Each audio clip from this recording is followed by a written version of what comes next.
Good afternoon, ladies and gentlemen, and welcome to the CAVA Q4 and full year 2025 earnings conference call. At this time, all lines are in listen-only mode. Following the presentation, we will conduct a question-and-answer session.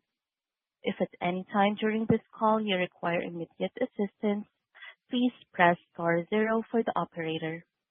This call is being recorded on Tuesday, February 24, 2026.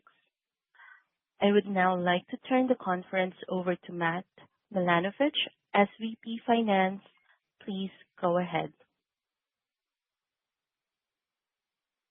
Good afternoon, and welcome to CAVA's fourth quarter and full year 2025 financial results conference call. Before we begin, if you do not already have a copy, the earnings release and related 8-K furnished to the SEC are available on our website at investor.cava.com. The purpose of this conference call is to give investors further details regarding the company's financial results, as well as a general update on the company's progress. You will find reconciliations of any non-GAAP financial measure discussed on today's call to the most directly comparable financial measure calculated in accordance with GAAP, to the extent available without unreasonable efforts, in today's earnings release and supplemental deck, each of which is posted on the company's website. Before we begin, let me remind everyone that this call will contain forward-looking statements. For this purpose, any statements made during this call that are not statements of historical fact may be deemed to be forward-looking statements. Investors should be aware that any forward-looking statements are subject to various risks and uncertainties that could cause actual results to differ materially from those discussed here today. These risk factors are explained in detail in CAVA's most recent annual report on Form 10-K, that may be updated by its reports on Form 10-Q and other filings with the SEC. Please refer to these filings for a more detailed discussion of forward-looking statements and the risks and uncertainties of such statements. All forward-looking statements are made as of today, and except as required by law, CAVA undertakes no obligation to publicly update or revise any forward-looking statements, whether as a result of new information, future developments, or otherwise. And now, I'll turn the call over to the company's co-founder and CEO, Brett Schulman. Thanks, Matt, and welcome to the call, everyone. 2025 was a milestone year for CAVA, made possible by more than 13,000 team members who deliver on our mission of bringing heart, health, and humanity to food every day. Before diving into the quarter and fiscal year, I want to thank our teams for their commitment to our guests and to one another. Their dedication is what continues to fuel our growth and made this another successful year at CAVA. In 2025, we continued to build with intention, strengthening our position as the clear leader of the Mediterranean category, guided by an unwavering, long-term strategic focus. It was a record-setting year marked by our first full fiscal year, surpassing $1 billion in revenue and our strongest new restaurant opening class to date. The year also marked a transition point, shifting from a newly public company to a large-scale, sustainable growth enterprise as the model we've been building began to grow more broadly, with strong new restaurant performance translating into meaningful market share gains. We believe our momentum reflects more than just expansion. It signals that our value proposition is resonating with today's increasingly discerning consumer. As guests become more intentional with their spend, they are choosing brands like CAVA that deliver real differentiation through bold flavors, healthful food, and hospitality that creates meaningful human connection. Our fourth quarter highlights include a 21.2% increase in CAVA revenue and a 55.5% increase over the last 2 years, same restaurant sales of 0.5%, restaurant level profit margin of 21.4%, 24 net new restaurants, adjusted EBITDA of $25.8 million, and net income of $4.9 million. And full year highlights include a 22.5% increase in CAVA revenue and a 63.1% increase over the last 2 years, same restaurant sales of 4%, 72 net new restaurants, ending the year with 439 restaurants, a 19.6% increase year over year, adjusted EBITDA of $152.8 million, a 21% increase over the full year 2024, net income of $63.7 million, and $26.1 million in free cash flow. Just last month, we celebrated our 15-year anniversary, and when my co-founders and I started this business, our ambitions were simple: to make Mediterranean cuisine accessible to communities across the country, deliver it with genuine hospitality, and create a platform where our team members could build a career, not just have employment. That simple but powerful idea continues to shape our culture and how we serve our guests and support our teams every day. As we enter this next chapter of growth, I'm excited to welcome Doug Thompson as our new Chief Operations Officer, whose operational leadership will help us scale thoughtfully and sustainably. With our growth comes an even greater focus on the choices we make for our guests. Today's industry environment is dominated by price discounting, a reflection of many brands who aggressively raised prices in recent years. We believe it's more important than ever to deliver real value every day and exceptional experiences. In recent years, we've taken less than half the price increases of industry peers while underpricing CPI by over 10%. It's these intentional decisions made consistently over time that reinforce trust with our guests and strengthen the long-term foundation of our brand. And that foundation comes to life through our 4 strategic pillars, starting with our first pillar: expand our Mediterranean way in communities across the country. During the fourth quarter, we opened 24 net new restaurants, ending the year with 439 locations across 28 states and the District of Columbia. 2025 was a strong year for expansion, and we're excited to continue that momentum in 2026 with upcoming new market entries across the Midwest, including Cincinnati, St. Louis, Columbus, and Minneapolis. All new restaurants will open with the full Project Soul design as we remain on track toward our next milestone of at least 1,000 restaurants by 2032. As we bring our Mediterranean way to more communities, our food remains at the heart of how our guests experience our brand. With the new year just beginning and many guests leaning into healthier choices, we're meeting that moment with menu innovation rooted in both flavor and purpose. Our most recent culinary launch, our largest update yet, brings back the fan favorite and deliciously creamy roasted white sweet potato and introduces new offerings such as sumac slaw, power greens, tangerine Aleppo juice, and sumac sour cream and onion pita chips. By leaning into spices like coriander, paprika, sumac, and Aleppo-style pepper, we're delivering bold, satisfying, high-quality food that feels both authentic and deeply craveable. That same focus on health and balance carries directly into our next major culinary moment. I'm excited to share that towards the end of the first quarter, we'll be launching pomegranate glazed salmon, our first ever seafood offering and a natural extension of our menu. Salmon fits seamlessly into the Mediterranean diet and naturally expands the variety of choices we can offer our guests, inviting even more people to our CAVA table. Our roasted, flaky filet is marinated in a subtly sweet blend of pomegranate, harissa, red wine vinegar, and bold spices. As we prepared for this upcoming launch, we've taken a thoughtful and disciplined approach to testing to ensure a great guest and team member experience. We're excited to bring this to life in the coming months and can't wait for our guests to experience it. Shifting to our second pillar, deepen personal relationships with guests, even as we scale. This past fall, we rolled out tiered status levels as the next phase of our loyalty program. Through this evolution, we've been able to deliver differentiated benefits, surprise and delight moments, and recognition through our sea, sand, and sun tiers. While still early, the introduction of these tiers has already strengthened engagement and created new, personalized ways for guests to connect with our brand. Building on that foundation, we recently introduced Oasis, our invite-only tier designed to recognize our most loyal guests and strengthen long-term relationships. Oasis gives our most engaged members access to enhanced earning opportunities, additional perks, exclusive merchandise, and special events throughout the year. This tier is another example of how we will utilize our new loyalty architecture to lean into more tailored and personalized guest experiences over time. As we deepen our relationships with our guests, delivering on that promise requires a clear focus on our third pillar, running great restaurants, every location, every shift.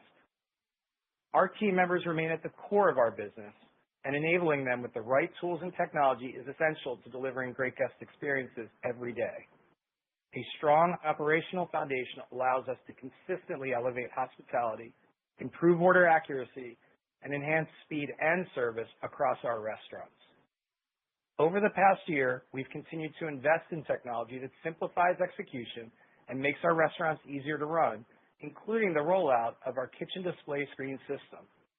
In 2025, we completed all scheduled retrofits and opened every new restaurant with the new system, ending the year with our KDS live in 370 locations, with the remaining 69 retrofits to be completed this year.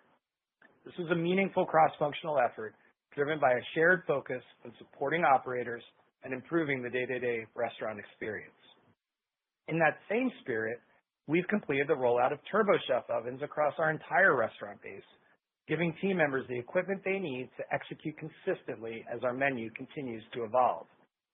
These ovens have already played an important role in delivering the quality and consistency guests expect, including our recent white sweet potato launch, and they will be a key enabler of our upcoming salmon launch. By simplifying execution and delivering faster, more consistent cook quality, these ovens help ensure our culinary innovation shows up in restaurants with the same integrity and care we design it with. As we continue to focus on running great restaurants every location, every shift, leadership in our restaurants matters more than ever. As I noted earlier, Doug Thompson will be joining CAVA as our Chief Operations Officer this March. Doug brings deep experience developing and mentoring restaurant leaders, building durable talent pipelines, and creating environments where people can grow careers, not just hold roles. His leadership philosophy is closely aligned with our belief that great restaurants are built by great people, and we couldn't be more excited for him to partner with our teams as we enter our next phase of growth. Doug's arrival builds upon the foundation that we started last October when we launched our Flavor Your Future initiative, a holistic team member development program designed to attract, develop, and retain CAVA's next generation of leaders. One of our first actions under this program was the introduction of the Assistant General Manager role, created to build a deeper bench of role-ready leaders as we continue to scale. Today, we are on schedule with 60% of AGM roles filled and a majority of them coming from internal promotions. While still early, we're seeing encouraging signs that this approach is having a positive impact. Restaurants with AGM coverage are outperforming those without, as AGMs provide additional leadership support during peak dinner and weekend shifts, helping to strengthen execution across every shift, develop featured team members, and create more sustainable restaurant teams. In addition to the AGM role, given our dynamic new restaurant growth, we are making deliberate changes to our field leadership model to support operator development and elevate standards as we scale. First, we introduced 2 zone leaders who will be reporting directly to Doug, splitting the country to increase focus, accountability, and leadership proximity to restaurants. Second, we narrowed spans of control for our regional leaders, enabling deeper restaurant engagement and more consistent coaching in the field. And finally, we added a new market leader role to create a clear span breaker between regional and area leaders, strengthening day-to-day support and execution at the local level. Together, these changes increase in-restaurant leadership presence, reinforce hospitality, and build the leadership pipeline needed to support long-term sustainable growth. As we look ahead, we'll continue to scale with purpose, staying grounded in our mission while building a business designed to endure for the long term. The strength of what we've put in place gives us confidence in the path forward, and none of this would be possible without the dedication and trust of our team members across the field and support centers. Thank you to our teams and to all of you who continue to believe in our mission and the growth we're creating together. And with that, I'll turn it over to Tricia to walk you through the financials. Thanks, Brett, and hello, everyone. CAVA revenue in the fourth quarter of 2025 grew 21.2% year-over-year to $272.8 million.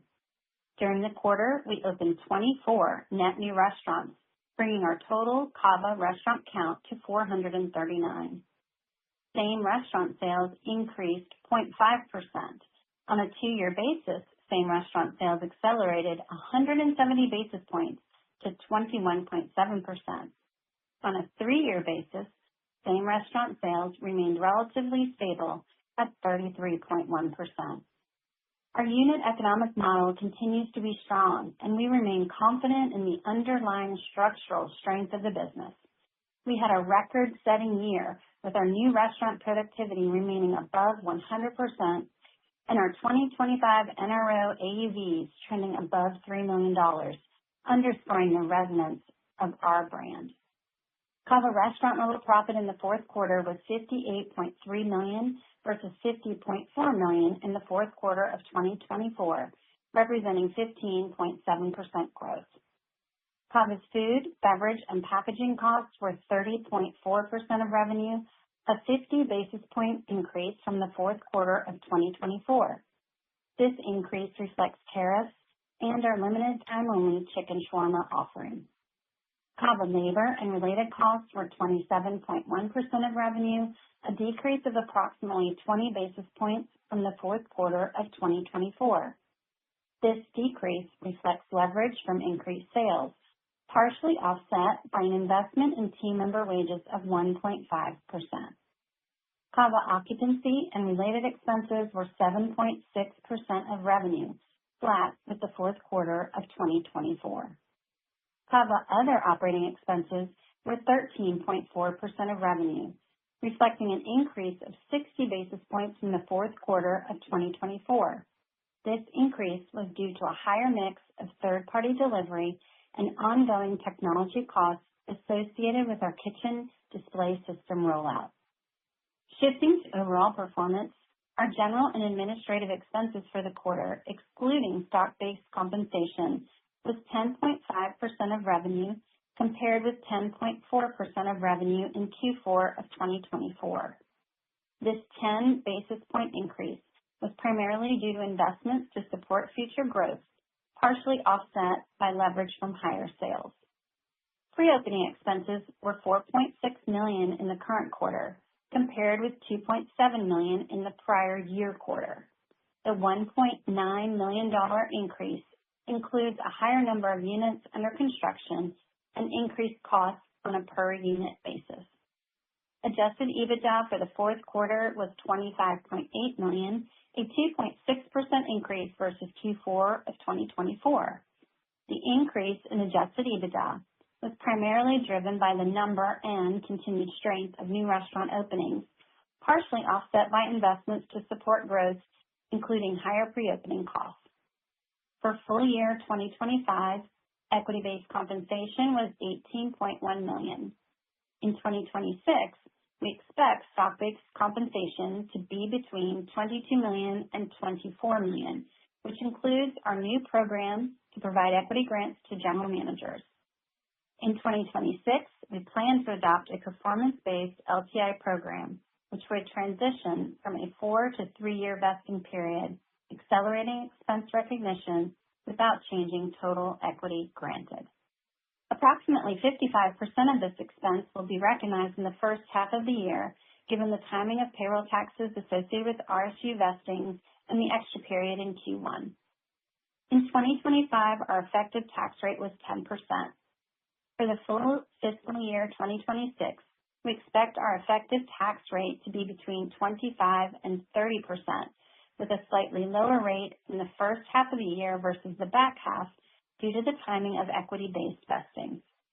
This increase for the year is due to the anticipated lower permanent benefit from equity-based compensation. As a reminder, our cash taxes will continue to be immaterial until we fully utilize our net operating losses. For the full fiscal year, we reported GAAP net income of $63.7 million compared to adjusted net income of $50.2 million in the prior year, an increase of 26.9% due to higher operating performance and lower taxes, partially offset by higher depreciation and amortization. Diluted EPS for fiscal 2025 was 54 cents per share, compared with adjusted diluted EPS of 42 cents in the prior year. Turning to liquidity. At the end of the quarter, we had 0 debt outstanding, $393 million in cash and investments, and access to a $75 million undrawn revolver with an option to increase our liquidity if needed. Note, we expect to increase the size of the revolving facility and extend its maturity date in the first quarter. When looking at full year 2025, cash flow from operations was $184.8 million compared to $161 million during the full year 2024. This increase was primarily driven by improved operating performance. Free cash flow in 2025 was $26.1 million, a decrease of $26.8 million compared to full year 2024 due to capital expenditures. Now to our outlook for full year 2026, we expect the following: 74 to 76 net new CAVA restaurant openings, CAVA same restaurant sales of 3% to 5%, CAVA restaurant level profit margin between 23.7% and 24.2%, pre-opening costs between $19.5 million and $20 million, and adjusted EBITDA, including the burden of pre-opening costs between $176 million and $184 million. I'd like to provide some additional thoughts on our outlook. Turning to same restaurant sales, we expect 3 to 5% growth this year. As we exited last year, we began to see momentum in same restaurant sales, with first quarter comp trends tracking above full year guidance.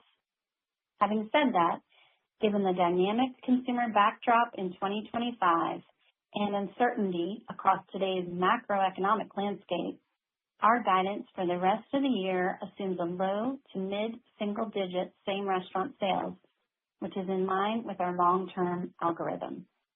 Additionally, in January 2026, we implemented an approximate 1.4% in-restaurant menu price adjustment, and we do not plan to take any additional price in 2026. Importantly, this adjustment did not include price increases to our base bowl, allowing us to maintain strong everyday value for our guests. On the cost side, we expect low single-digit inflation across food, beverage, and packaging, and low to mid-single-digit labor inflation, inclusive of modest incremental investment to support our AGM program. Keep in mind, beginning in the second quarter, we expect salmon to be a margin rate headwind of approximately 100 basis points, while pricing will drive penny profit neutrality. Shifting to general and administrative expenses, as Brett outlined, we are making targeted investments in our field leadership model to support operations and elevate standards as we scale, including the addition of 2 zone leaders, a new market leader role, and narrower spans of control. As a result, we expect G&A as a percent of revenue in 2026 to remain relatively flat year over year. These investments are well timed for our next phase of growth to ensure operational integrity and will support Doug as he comes on board and begins partnering with our team. Before we move to Q&A, I want to acknowledge our restaurant, manufacturing, and support center teams. Our momentum reflects the strength of our model, and we're grateful to the teams who make that possible. Thank you all for bringing heart, health, and humanity to food every day. And with that, I'll turn it over to the operator for Q&A.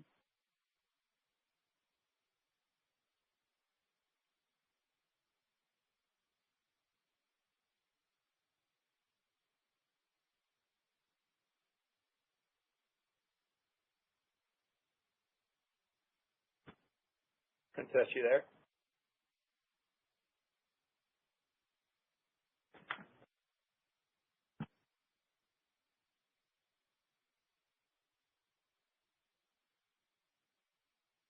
Thank you. Ladies and gentlemen, we will now begin the question and answer session. Should you have a question, please press star followed by the number 1 on your touchtone phone. You will hear a prompt that your hand has been raised. Should you wish to decline for the polling process, please press star followed by the number 2. If you're using a speakerphone, please lift the handset before pressing any keys. As a reminder, please ask 1 question, and if you wish to do a follow-up, please take you back on the poll. Your first question comes from the line of John Ivankoe from JP Morgan. Your line is now open. Hi, thank you very much. I'm going to ask the question about same-store sales and maybe a little bit differently. New unit volumes continue to be strong in the fourth quarter of 25. Quite frankly, they've been strong the last couple of years. I think there's at least some conversation that maybe these strong new units that were entering the comp base would actually be a negative, throughout parts of 25 and certainly into 26. So I wanted to comment, if that was still happening, and if that's the case, where new units are coming into the comp base negative, can you describe the other pockets of strength in your more mature units, that are leading to such outsized comps, particularly in the first quarter? Hey, John. Thanks for the question. So as you know, our same restaurant sales are calculated on a full year basis. So after about 12 months of performance, they come into the comp base. And as you called out, those restaurants have been performing very well and provided some headwinds. So as they came into the base in 2025, those were not significant overall to the same restaurant sales in general. And in fact, we're seeing strength across all of our vintages of restaurants, all of our geographies across the country, the income cohorts of our restaurants based on median household incomes in those markets. That's really supporting the same restaurant sales results that we've delivered and what we're seeing as we go into 2026 overall. Thank you. Your next question comes from the line of Sharon Zackfia from William Blair. Your line is now open.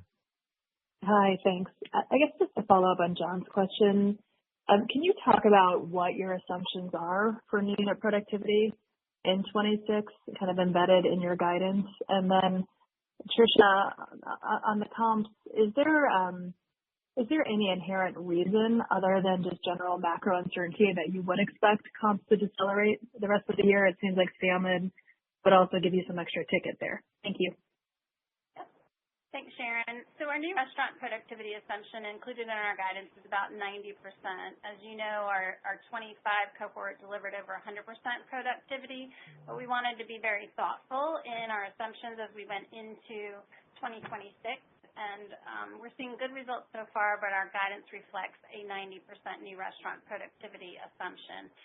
And then as you think about comps, you would naturally expect that introductions of new menu items would drive performance and lifts in traffic overall. But our guidance reflects our long-term algorithm, which is low to mid-single digit assumptions from here on out. Again, in wanting to be very thoughtful, understanding and anticipating the broader consumer environment, any macro pressures that might be out there, volatility in the restaurant industry in general. While we're not seeing that or experiencing that in our quarter results to date, we wanted to reflect that in our assumptions. So as we guide, we're thinking same restaurant sales be fairly even throughout the quarters of the year, despite the fact that we have a very robust pipeline of opportunities ahead of us. Your next question comes from the line of Jake Bartlett from Truist Securities. Your line is now open. Great. Thanks for taking the question. Mine was on your restaurant level margin, outlook, and actually, also the pressure you had in 25 relative to your long-term guidance. So the question is, how much of the pressures that you're seeing, you expect to see in 26 are temporary, things like, bringing on the salmon, and that will go away on their own. And then the other question is what actions are you going to take or do you plan to take to get back to that 25% long-term target? Think about going forward, we're always focused on making investments. So investments in team members, investments in the guests, and sometimes those have impacts on our restaurant level margins. But the power of our model is very strong, and with robust AUVs at $2.9 million, we're able to pass things along into our business without passing costs on to the guests. So when I talk about investments, think about modest price increases. So our base bowls, for example, we did not increase at all. And when we raised prices at the beginning of this year, making investment in the guests and making ourselves even more accessible than we've ever been. And as you're thinking about restaurant level margins overall, 25% is not our target. That is something that we have been able to deliver, but we've been also very thoughtful about making reinvestments to build this brand for the long term. So as it relates to 2026, yes, we're going to introduce salmon. It will be a premium item, much like steak was, and it will have a headwind to overall restaurant level margins of about 100 basis points when we launch it, but it will drive penny profit neutrality overall. Additionally, we'll continue to make investments in labor. We started with additional investments with our AGM program in December of 2025. There'll be some modest investments there on the labor line, and then always looking to make sure that we're paying our team members a fair wage and evaluating that against our competitors so that we're a top payer in the market so that we can create opportunities for our team members so they can deliver on an amazing guest experience. Your next question comes from the line of Sara Senatore from Bank of America. Your line is now open. Thank you. I guess maybe as I think about to your point about the same-store sales growth kind of accelerating, I think you identified a few drivers, and I was wondering if maybe you could, I don't know, order of magnitude or help me think through, what really turned the dial, because I think the rest of the industry hasn't seen this kind of inflection. But I think you mentioned, you're obviously the AGM. You have some innovation, I think, and then the tiered loyalty. I don't know if you could sort of disaggregate. I know that's hard, but trying to think through kind of what of these maybe was the sort of hallmark of the improvement, and then as you think through kind of that AGM rollout, is there anything that we could look at that says like throughput gets better, or I know they're performing better, but sort of anything to quantify as we think about getting to maybe 100%. Thank you. Hey, Sarah. So as we look at the 2-year stack of same restaurant sales, as you indicated, we saw sequential improvement throughout 2025 from first quarter to second quarter to third quarter and into fourth quarter. There really isn't one thing that was driving that. You mentioned a lot of the initiatives that we put into place, and that there isn't any one single thing that was driving the overall results. I've sometimes talked in the past about how the drivers of same restaurant sales are a little bit like a CAVA bowl, a lot of amazing individual items that come together to produce something that's pretty impactful, and that's what we're seeing. So encouraged by what we're seeing with AGMs that started launching in December of 2025, wanting to be thoughtful about throughput, but not wanting to compromise on the guest experience. So we didn't pull any significant levers in there. Marketing is a lever that we are modestly leaning into and leveraging our media mix modeling work to be thoughtful in how we're communicating the guests to drive traffic. But again, wanting to make sure that we are delivering amazing culinary that is healthful, makes us feel good while we eat it and after, with a great guest experience and hospitality. And we're going to continue to focus on that to build a long-term durable brand that delivers traffic momentum into the future. Thanks. Your next question comes from the line of Chris O'Cull from Stifel. Your line is now open. Yeah, thanks. Good afternoon, guys. Tricia, I had a follow-up on the conversation about media mix. I think the company has been leaning more heavily toward paid advertising. I'm just hoping maybe you can elaborate on what you've been evaluating, whether you believe the ROI on these investments has been attractive, and whether there's any appetite to expand the effort. So we're learning every time we update our media mix modeling work, and we tweak our investments as we learn more from that and monitor the ROAS and to make shifts accordingly. We haven't significantly changed our overall marketing investment, but we want to optimize that. One of the beauties of our model and the power of the appeal of the brand is it doesn't require a lot of media to drive the growth into the future, but we want to make sure that we're optimizing it. We did drive a significant increase in overall brand awareness over the past year, so from about 55% a year ago to 62% today, and that has something to do with more restaurants opening across the country and the way we're able to optimize our investments in media. Your next question comes from the line of Andrew Charles from TD Cowen. Your line is now open. Great, thanks. Trish, I want to come back to the new store maturation. That if you go back to the time of the IPO, you guys talked about how when stores enter the comp base, they comp around 10% in year one and around 8% in year two. And the output of that is usually around call it a 250 or 300 basis points benefit to same store sales. So I'm curious what's embedded within the impacts, from new store maturation within the 3 to 5% guidance. A separate question for you. Can you talk about the test of salmon and what you observed there, and how do you compare and contrast it versus what you saw with chicken shawarma? Thanks, Andrew.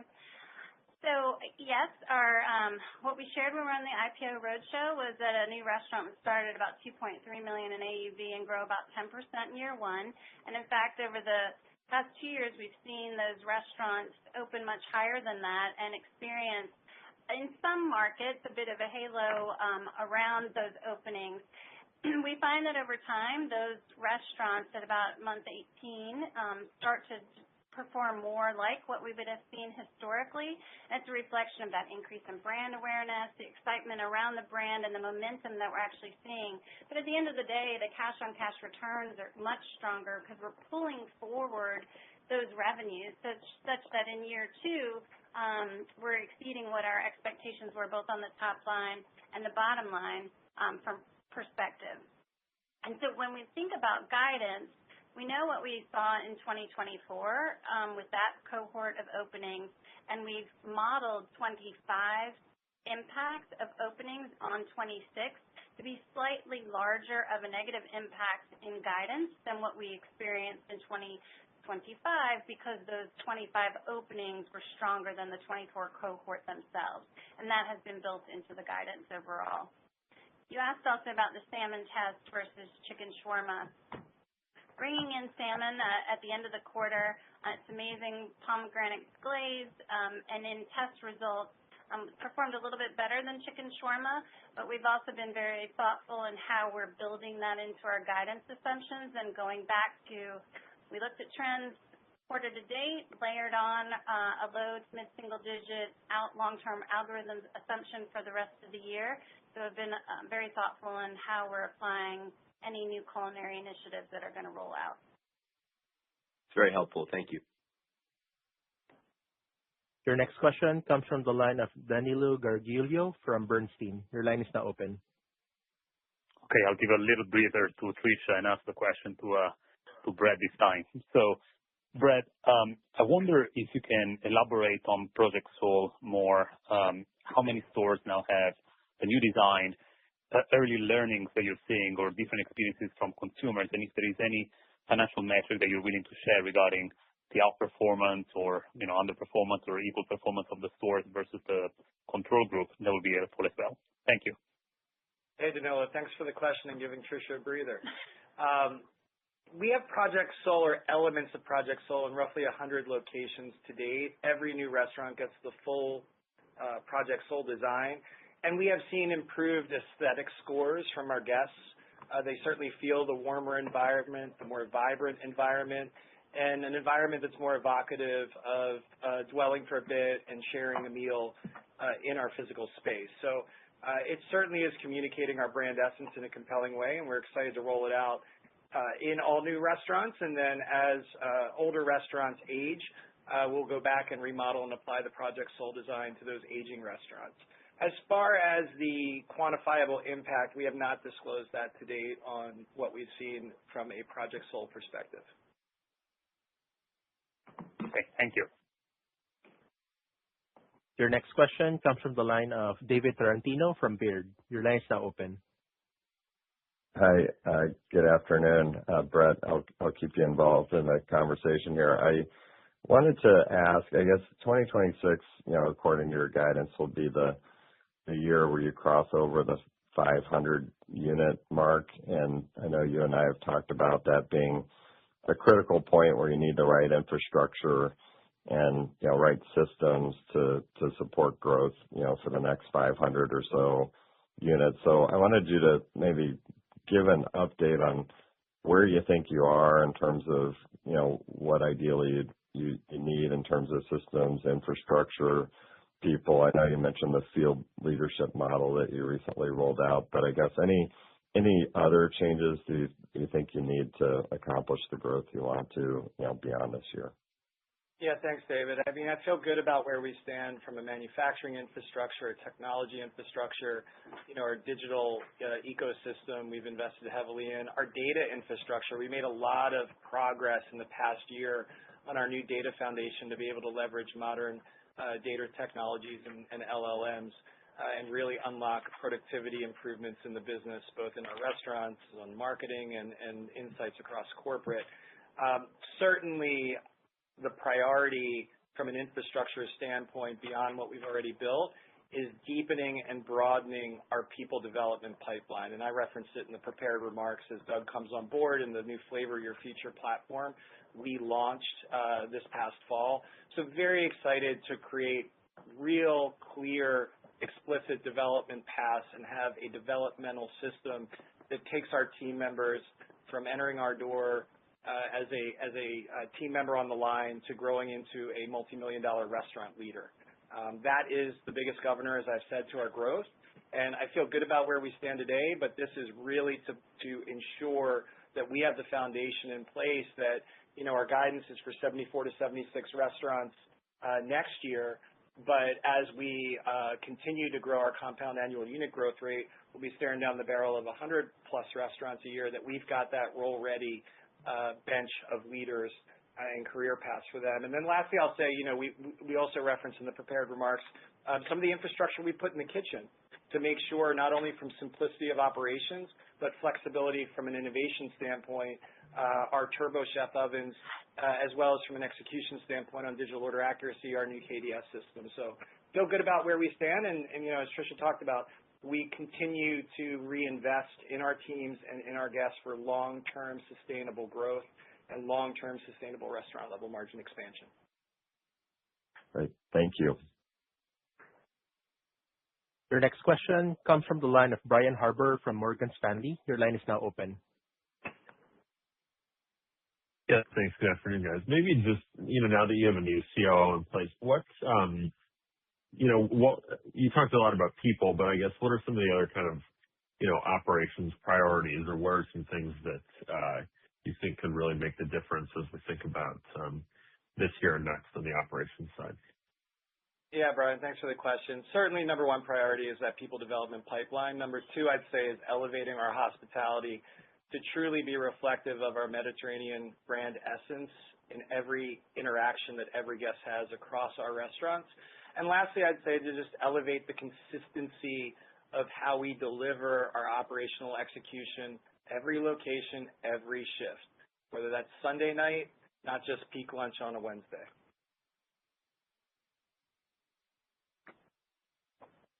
Your next question comes from the line of Brian Mullan from Piper Sandler. Your line is now open.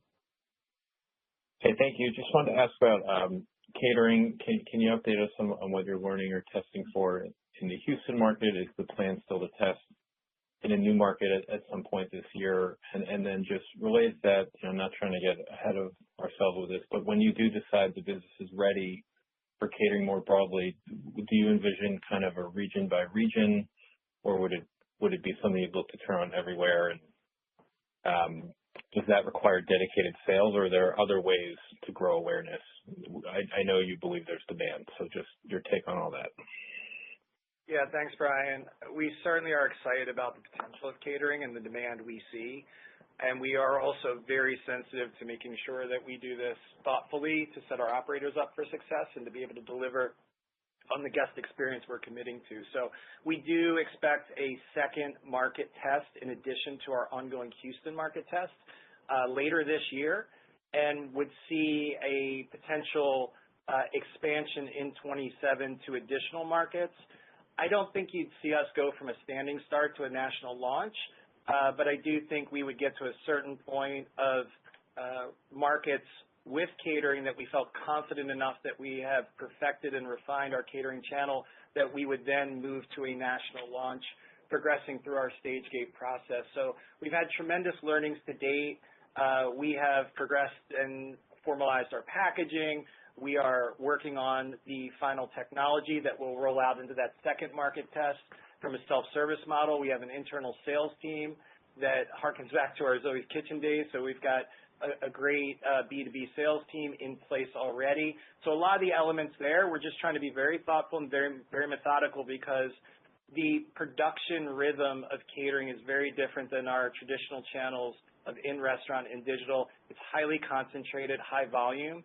So we want to make sure that we have the load balancing thought through and correct, and that we have our operators positioned and our guests' user experience up to the par of our other channels.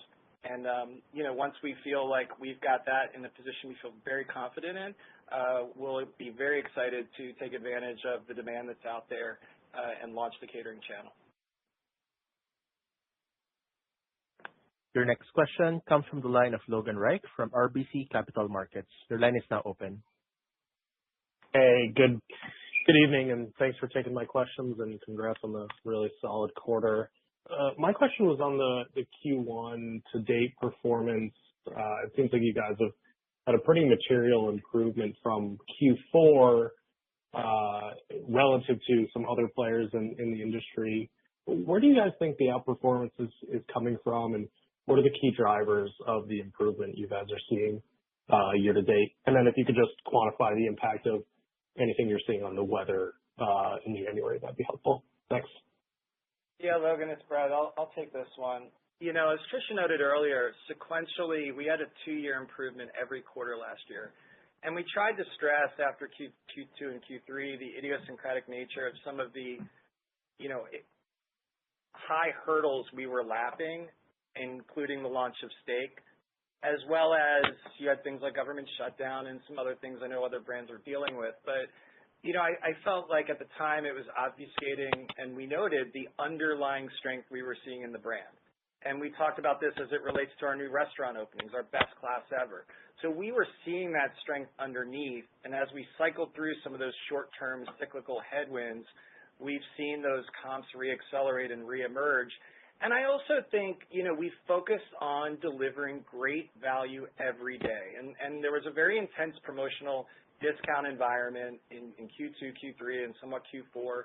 And, I feel like there's a sense that, there may have been some buying of transactions in other places where, consumers are gravitating back to where they find great bang for the buck as they're becoming increasingly discerning about where they're spending those dollars. And we look at value from a holistic standpoint, the quality of the ingredients we're serving, the relevance of our Mediterranean cuisine, especially when you look at trends including GLP, behavioral eating shifts, like our unique cuisine where taste and health unite, and then delivered with convenience in a multi-channel format with the experience we're delivering operationally. And from a brand perspective, that is long-term a secular trend as we celebrated our 15th anniversary last month that hasn't changed over those 15 years and continues to build momentum. And I think you're seeing that momentum reaccelerate as we've, came out of last year and started this year. And from a weather standpoint, I like to say winter comes every year. Came a little harder this year, but our guidance and our quarter to date context includes all of the storms, including the recent blizzard here in the Northeast. Your next question comes from the line of Nick Setyan from Mizuho Securities. Your line is now open. Hey, thanks for taking the question. The digital mix, is up like 200 basis points plus for 3 quarters in a row now. And that obviously predates the October revamp of loyalty. So maybe just give us a peek of what's going on under the hood, the third party versus first party, average check, digital versus non-digital. Anything would be very helpful. Yeah, hey Nick, I won't get into the details of the check on delivery. What I will say is that we've gotten better at execution on our digital channels. We always felt we had opportunity there. The KDS investment has helped as we improve our accuracy scores, as we improve our timeliness scores. So whether it's online order, whether it's first party or third party delivery, we've improved operationally, and that has led to, increased transaction growth on those channels. Your next question comes from the line of Jeffrey Bernstein from Barclays. Your line is now open. Great. Thank you very much. Brett, just wanted to follow up on the AGM discussion. It seems like that's core to your focus on improving operations. I think you mentioned you're now 60% complete in terms of filling those roles. Just wondering if you can give a little bit more color in terms of what you think are the primary benefits there and maybe the time frame to complete what seems like a pretty key rollout. And I think you mentioned, right, I mean, that's the biggest constraint to unit growth. Just wondering if you feel like you have the pipeline of managers to staff these new units as you especially ramp up to that 100-unit number per year. Thank you. Yeah, thank you. We do feel like we've got the pipeline in place, and the reinforced focus on it is to make sure we stay in front of that and stay ahead of it, given our accelerated growth. I think the two big things the AGM role is meant to address and is addressing is one, that broadening and deepening of role-ready leaders to fill that pipeline and open those new restaurants with operational integrity. And two, it goes to our third pillar's title. It's running great restaurants every location, every shift. So having a more seasoned manager complement across all 14 day parts, 7 lunch and 7 dinners every day of the week. And that really is the focus of that role, and we're very pleased with the early results we've seen with restaurants that have that role. And the timing of completion of having those roles filled, we expect to have that complete by the middle of the year. Your next question comes from the line of Christine Cho from Goldman Sachs. Your line is now open. Great. Thank you for taking my question. So great to see the loyalty program continuing to evolve, and now with the tier loyalty program being live for a few months, wondering if you're seeing any shift in the guest behavior, specifically any early evidence that the tier structure is moving guests up the frequency curve, and that the loyalty is helping alleviate some of the pressures coming from the younger consumers you've highlighted previously. Thank you. We are seeing encouraging results as a result of the introduction of tiers, and we're seeing modest increases in frequency, and it's driving the behaviors that we were hoping for, and that being engaging with guests earlier in their loyalty journey. So we had a lot of high-frequency users in the past before we introduced tiers that didn't even really understand or value the benefits they were receiving, and their engagement was not that significant. And so the introduction of the tiers has brought our guests into the brand sooner and driving up frequency and experiencing new items, whether it might be a pita chip promotion or a drink promotion that will drive greater attachment over the long term as well. Your next question comes from the line of Dennis Geiger from UBS. Your line is now open. Great. Thanks, guys. I was curious if you could talk a little bit more at a high level about menu innovation looking ahead. Obviously, salmon, the big one, and not to get too far ahead of ourselves, but just as it relates to menu innovation going forward, you have the 10 pull moments and then some other innovation around that. Can you just talk about the philosophy going forward, what the pipeline maybe looks like at a high level? Anything to add on thinking about that menu innovation looking ahead? Yeah, hey Dennis, it's Brett. Similar philosophy as what we've spoken to the last few years, that 10-pull moment bracketed by a few seasonal moments. You saw us in this most recent quarter in Q1 launch or bring back our roasted white sweet potatoes, which is a fan favorite.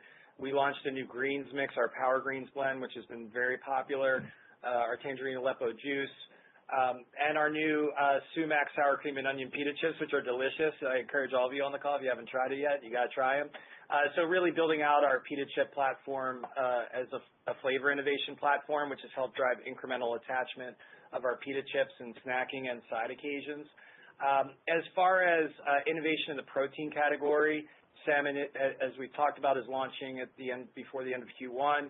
We have other proteins in the stage gate process. We've had a market test of shrimp, our roasted garlic shrimp, so that is something we're also excited about, as well as a number of other proteins that are in development. So there's a good pipeline of just the protein section, but we have many other opportunities from a category perspective, whether it's desserts, whether it's a complementary beverage platform, whether it is, we have our pita sandwiches, there's opportunities to innovate and elevate around our sandwich platform, as well as our base vehicle platform. You look at the grains category. I talked about the power greens and the greens category. So all this comes together, toppings, dips, and spreads to create, a powerful, holistic energy around innovation when you've got the ability to make 17.4+ billion combinations and have unique ways through all these different categories to continue to drive excitement and interest and frequency. Your next question comes from the line of Chris Carroll from KeyBanc Capital Markets. Your line is now open. Hi, thanks for taking the question. Maybe just following up on the topic of new restaurant performance and productivity, can you maybe comment on what you're seeing from new restaurant performance in existing markets versus new markets? And curious if there's anything you're seeing in new versus existing market openings that's impacting how you're thinking about development strategy over the coming years. Thank you. We're seeing strength across our categories of openings. So we look at existing, growth, emerging, and greenfield markets, and we're seeing lifts in those restaurant openings across those categories. So again, it really just a reflection of the power of the brand and the momentum behind CAVA and Mediterranean, and a reflection of the increase in brand awareness. And as we continue to open more restaurants, I would expect that would continue to build on that development and opportunity. So when we're thinking about the real estate strategy, we're always working with our real estate team. Jeff Gall leads that for us, and we don't have any significant changes, just keep focusing on finding great sites and giving us an opportunity to welcome CAVA to more and more people across the country. Your next question comes from the line of Jacob Aiken-Phillips from Melius Research. Your line is now open. Hey everyone, good afternoon. So just on throughput, as you've improved digital execution, you got salmon coming. Are you starting to bump up against peak capacity in any of the mature stores? Or do you still think there's meaningful headroom to drive transactions without compromising speed and hospitality? Yeah, thanks, Jacob, for the question. No, we think we have meaningful room to grow transaction growth at peak hour. And, I've talked a lot in the past that we're not going to push that gas pedal too hard, too fast, and overheat the engine, especially when it's many of our guests' first time experiencing CAVA, let alone Mediterranean cuisine. And we want to give them the space to be able to have a great experience and not feel rushed. Now, having said that, we know in many of our locations and urban locations in particular, we can get very long lines at lunch, and we don't want people intimidated and walking away. So we continue to work on ways, whether it's our new labor deployment model we launched a year ago that we continue to refine deployments, whether it's new equipment. Our new Project Soul design has a new layout on the line where they no longer turn around to get the greens, and the greens are in front of them on the line, saving steps in motion to naturally help those lines flow better at POS checkout, redesigning the POS area so that we're not pushing our teams to rush people through in an unnatural way. But we think over time there is a good amount of opportunity to drive transaction growth by improving speed, but not at the expense of service. Your next question comes from the line of Todd Brooks from Benchmark. Your line is now open. Hey, thanks for taking my question. Just wondering on KDS, now that we're about 80% rolled out, what's the curve of a restaurant getting the platform and really getting to those efficiencies around digital order accuracy that start to bend the needle with the consumer and driving digital mix higher? And then I guess what percent of the base has kind of reached that tipping point? Thanks. So I would say we're still evaluating that performance, but we do find that it's a fairly quick transition to the KDS system where you can see improvements overall. One of the other features of KDS is that guests have more visibility into the status of the order. So if they opt in for text notifications, we send that information on to the guests and then and create opportunities to have a better guest experience overall. The other thing it allows us to do is get better from an accuracy standpoint. So over time, the combination of those two things should drive continued improvement in guest experience and overall results. And so I would say with the slope that's impacting it, but not an outsized driver of overall traffic driving, and it's certainly not something that we've layered in significantly in our guidance as we think about it going forward.